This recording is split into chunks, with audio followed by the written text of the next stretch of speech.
नमस्कार, आज मैं टार्गेट कोचिंग सेंटर अगेन आपलोक वेलकम जानाइছো। आज आम रिजनिंग बहुत इम्पर्टेन्ट टपिक जो क्वेश्चन एग्जाम दुटा क्वेश्चन एनालगे। सो फर्स्ट क्वेश्चन तो ये दिशा तुम लोग 14:42:14 36 किमान हम ऑप्शन एने दिया 24 25 32 और 27। सो ये के चेक करा मैक्सिमम स्टूडेंट इते रंग कर दिए। सो मैं देखा एने 4 × 2 किमान 8 और 4 + 2 6 ये दुटा एड कर 48 6 माने एबार ये दुटा संख्या मल्टीप्लाई और एबार प्लस।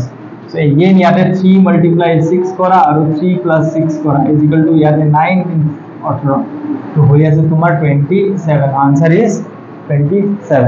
ओके गाइस, चलो नेक्स्ट क्वेश्चन बताऊं एक बार ভালকে ಇದು নোট কৰি লবা और प्लीज सब्सक्राइब কৰাটো নাপাহৰিবা আৰু शेयर কৰা। नेक्स्ट क्वेश्चन দি আছে। चलो गाइस नेक्स्ट क्वेश्चन তোমালোকৰ ওচৰত এইটো আছে 6:12 4 কিমান হ'ব। এটো मैक्सिमम स्टूडेंटे ৰং কৰিব মই জানো। এটো एग्जामত আহা क्वेश्चंस আহিব এডেম শিওর। গ্রেড 3 হক 4 হক এসএসসি হক আসাম পুলিশ হক সবতে एग्जामত এটো क्वेश्चन সুধিব যে এই क्वेश्चनটো সোৱা কিমান ইম্পৰ্টেন্ট হয়। এটা চাবা এটো কেনেকৈ কৰিম। যদি তোমালোকে লজিক্যালি ভাবা 6 × 2 देन 12 ओके 12 পালো বাট 4 × 2 কৰিলে 8 হ'ব। 8 অপশনতে নাই দ্যাট মিন্স ৰং এটো প্যাটাৰ্নত যোৱা নাই। কি কৰিব লাগিব আমি 6³ = 216 হয়। এই তিনটা যেতিয়া প্লাস কৰিবা সৰি মাল্টিপ্লাই কৰিবা 2 × 1 2 × 6 তেতিয়া আহিব তোমাৰ 12।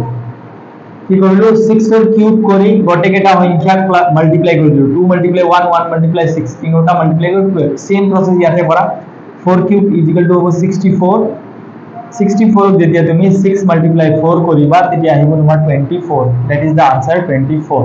6 4 24। ओके चलो ভিডিওটো ভাল লাগিছে যদি প্লিজ শেয়ার কৰা সাবস্ক্ৰাইব কৰা যিমান পাৰা ইনষ্টাগ্ৰাম ফেসবুকত। Thank U.